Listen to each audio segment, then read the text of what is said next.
മലയാള സിനിമയിലെ പകരം വെക്കാനില്ലാത്ത താരരാജാക്കന്മാരാണ് മമ്മൂട്ടി മോഹൻലാലും. വ്യത്യസ്തങ്ങളായ കഥാപാത്രങ്ങളിലൂടെ പ്രേക്ഷക മനസ്സ് കീഴടക്കി മുന്നേറുകയാണ് ഇരുവരും. എന്നാൽ രണ്ടുപേരുടെയും പുതിയ ചിത്രങ്ങൾ റിലീസ് ചെയ്യുമ്പോൾ ആരാധകർ തമ്മിൽ കടുത്ത മത്സരമാണ് എല്ലാ കാലത്തും നടക്കാറുള്ളത്. ഇപ്പോഴിതാ ജോഷി സംവിധാനം ചെയ്ത സൂപ്പർ താരം ചിത്രം 2020ക്ക് ശേഷം മോഹൻലാലും മമ്മൂട്ടിയും പുതിയ ചിത്രത്തിനായി ഒന്നിക്കുന്നു എന്നുള്ള വാർത്തകളാണ് വരുന്നത്. മമ്മൂട്ടി കമ്പനിയും ആശീർവാദ് സിനിമാസും ചേർന്ന് നിർമ്മിക്കുന്ന ചിത്രത്തിന്റെ അപ്ഡേറ്റ് പുറത്തുവിട്ടത് നിർമ്മാതാവ് ആന്റണി പെരുമ്പാവൂരാണ്. സോഷ്യൽ മീഡിയയിലൂടെയാണ് ചിത്രത്തെക്കുറിച്ച് ആന്റണി പെരുമ്പാവൂർ പറഞ്ഞിട്ടുള്ളത്. അതേസമയം മഹേഷ് നാരായണൻ സംവിധാനം ചെയ്യുന്ന മമ്മൂട്ടി ഫഹദ് സുരേഷ് ഗോപി ചിത്രമാണ് ഇതെന്ന് സ്ഥിരീകരിക്കാത്ത റിപ്പോർട്ടുകളുമുണ്ട്.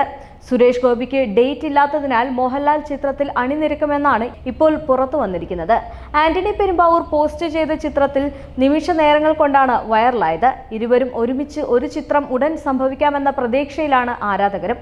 അങ്ങനെയെങ്കിൽ 16 വർഷങ്ങൾക്ക് ശേഷം മമ്മൂട്ടി മോഹൻലാലും പ്രധാന വേഷത്തിൽ ഒരുമിക്കുന്ന ചിത്രമായിരിക്കും ഇത്. നേരാണ് ആശീർവാദ് സിനിമാസ് നിർമ്മിച്ച ഒടുവിൽ തിയേറ്ററുകളിലെത്തിയ ചിത്രം എന്ന് പറയുന്നത്. ലൈഗ പ്രൊഡക്ഷൻസിനൊപ്പം നിർമ്മിക്കുന്ന എമ്പുരാൻ അണിയറയിൽ ഒരുങ്ങുകയാണ്. വൈശാഖ് സംവിധാനം ചെയ്ത ടർബോ ആണ് മമ്മൂട്ടി കമ്പനിയുടേതായി അവസാനം പുറത്തുവന്ന ചിത്രം.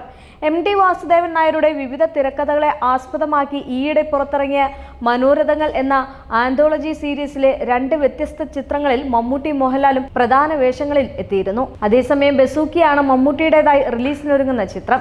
ബിഗ് ബജറ്റ് ഗെയിം ത്രില്ലറായി ഒരുക്കിയിരിക്കുന്ന ഈ ചിത്രത്തിന്റെ സംവിധാനവും രചനയും നിർവഹിച്ചിരിക്കുന്നത് നവഗാതനായ ഡിനോ ഡെന്നിസ് ആണ്. മലയാളത്തിലെ എക്കാലത്തെയും മികച്ച തിരക്കഥാ രചയിതാക്കളിൽ ഒരാളായ കല്ലൂർ ഡെന്നീസിന്റെ മകനാണ് ചിത്രത്തിന്റെ സംവിധായകനായ ഡിനോ ഡെന്നിസ്. പ്രശസ്ത തമിഴ് സംവിധായകനും നടനുമായ ഗൗതം വാസുദേവ മേനോൻ ഒരു നിർണായക കഥാപാത്രത്തെ അവതരിപ്പിക്കുന്ന ഈ ചിത്രത്തിൽ സിദ്ധാർത്ഥ് ഭരതൻ, ബാബു ആന്റണി, ഹക്കീം ഷാജഹാൻ, ഭാമ അരുൺ, ഡീൻ ഡെന്നീസ്, സുമിത് നേവൽ, ദിവ്യ പിള്ള, സ്ഫടികം ജോർജ് എന്നിവരും അഭിനയിക്കുന്നുണ്ട്. ബറോസ് ആണ് മോഹൻലാലിൻ്റെതായി റിലീസ് ചെയ്യാനൊരുങ്ങുന്ന ചിത്രം. ബറോസ് ഒക്ടോബർ 3-ന് തിയേറ്ററുകളിൽ എത്തുന്നുണ്ട്. മോഹൻലാൽ ആദ്യമായി സംവിധാനം ചെയ്യുന്ന ചിത്രമെന്ന നിലയിൽ വൻ പ്രതീക്ഷയോടെയാണ് ആരാധകർ ബറോസിനെ നോക്കിക്കാണുന്നത്. സന്തോഷ് ശിവനാണ് ബറോസിന്റെ ഛായാഗ്രഹണം നിർവഹിച്ചിരിക്കുന്നത്.